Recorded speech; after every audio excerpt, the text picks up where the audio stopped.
Now, speaking about ensuring our country's progress and development, championing the call to address inequalities, promote inclusion, humanitarian peace and development, saying that the planet cannot be repaired if gender inequalities persist. We now call on the UN Resident Coordinator in the Philippines, Mr. Gustavo Gonzalez.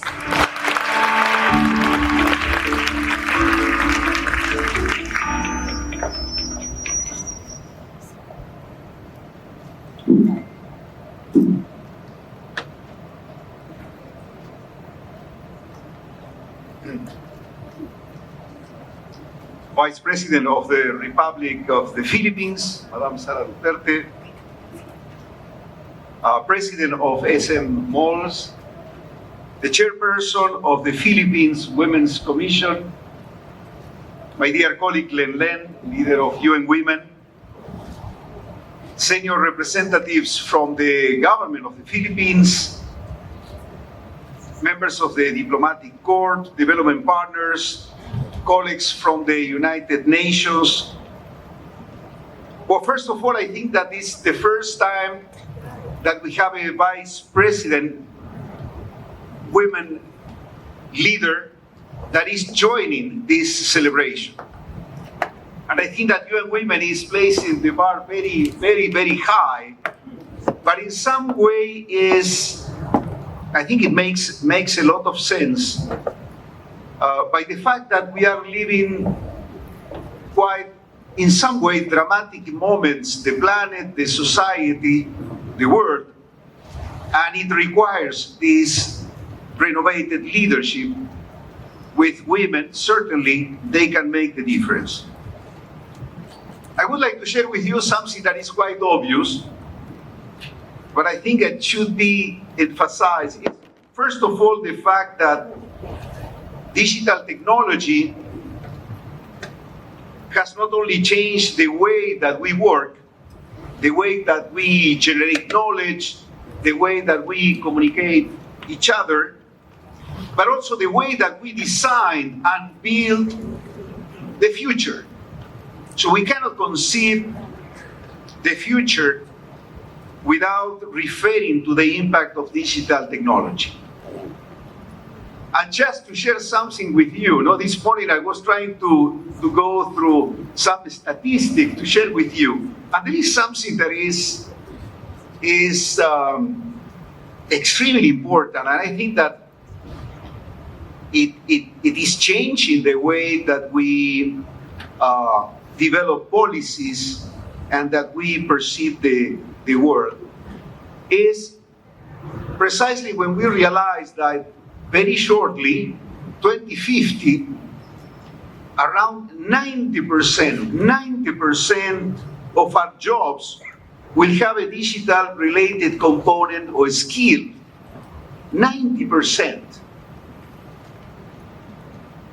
We have to look at our children and see what would be their role when we just very shortly 90% of all the job opportunities that will be related to a digital component or a digital skills. And it's quite obvious that we understand the dangers of being out of this journey. Digital technology is the backbone of any development agenda. And we have a look at the Philippine National Development Plan, immediately we appreciate the weight of the digital economy in the recovery, the post-pandemic recovery. But unfortunately, the benefits of digital technology have come with some risks and shortcomings. Women are 18% less likely than men to own a smartphone and far less likely to access or use the internet. This past year alone, 260 million more men than women were online. In the Asia-Pacific region, despite some progress, a 6% gender gap in internet usage still persists. And as we have learned from the Odette response, the humanitarian response, to Super Typhoon Odette, the gender digital divide can limit women access to life-saving information, to mobile money products, to agricultural extension, or simply to online public services.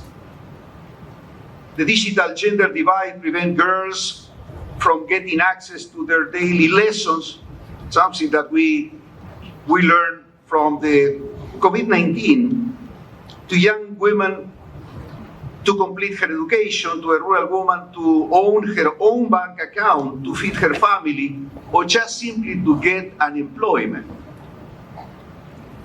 Stereotypes and stereotypes that are constructed from a male-dominant society dangerously portray the digital divide as a matter of women's and girls' disinclination towards technology, which is not the case. As we learned, the real challenge is not necessarily to train more women or distribute more mobile handsets. Rather, it is to fix the institutions and harmful gender stereotypes surrounding technology and innovation that fail women and girls. As we see from the field, digital technology can be the game changer, that was emphasized by the previous speakers, to catalyze poverty reduction, decrease hunger, boost health, create new jobs, mitigate climate change, address humanitarian crisis, improve energy access, and make entire cities and communities safer and more sustainable, benefiting women and girls. As we are not just referring to women and girls as simple consumers of digital products, but also as generators of science and technology. And the reason is very, very simple. Without the insights and creativity of half the world, science and technology will fulfill just half of their potential. Digital technologies cannot be perceived as gender-neutral tools, but rather as part of a wider social, political context that shapes their design, purpose, and use.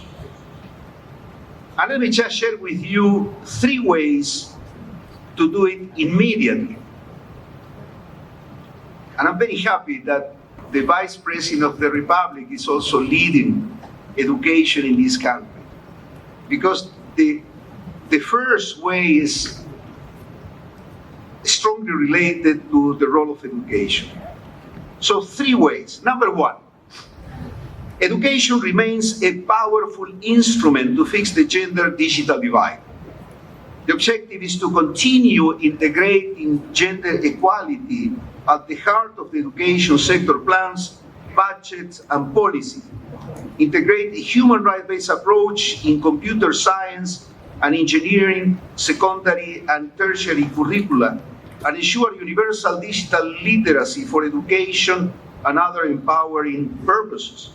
And a number of UN agencies are working with the Department of Education: UNICEF, UNESCO, UNFPA, UN Women, UNAIDS. Number 2, we have to bring technology and connectivity closer to women and other marginalized groups.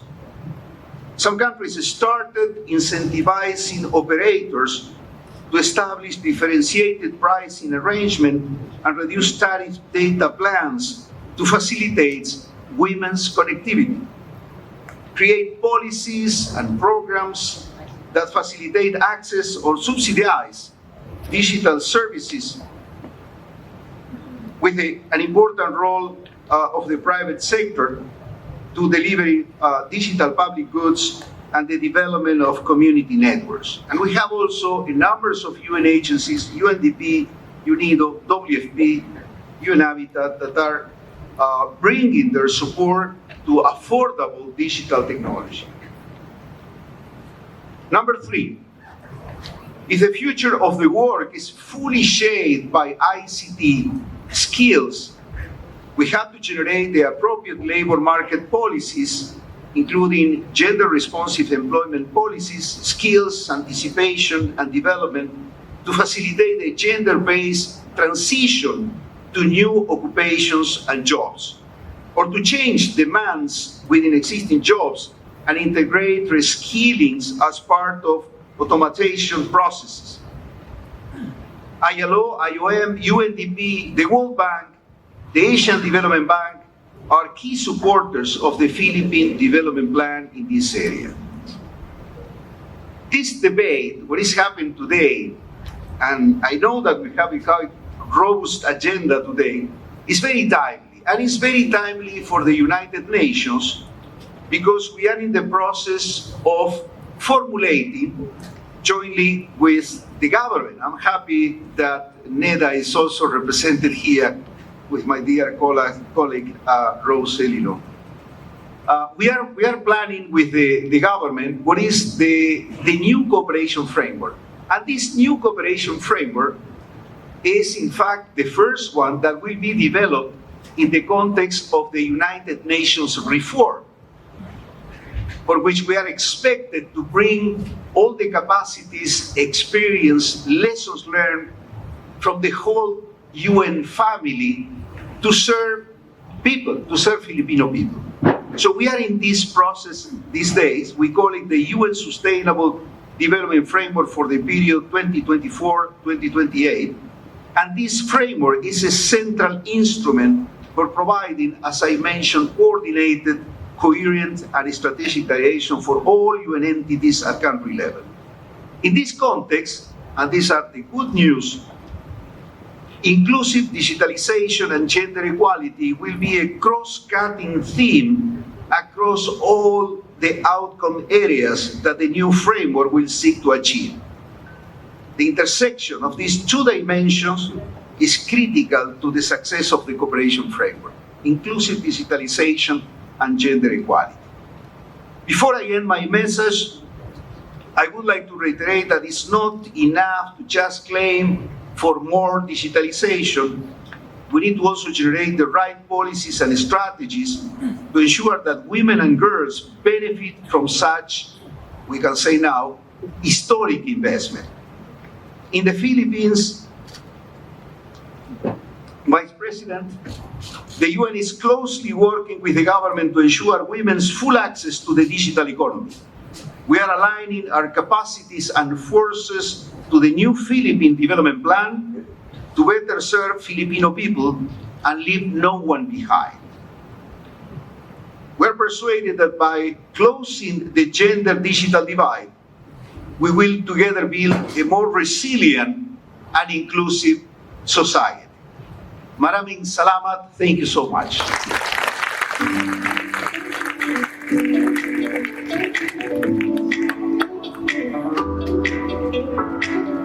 At maraming salamat din po. Thank you very much, Mr. Gustavo Gonzalez.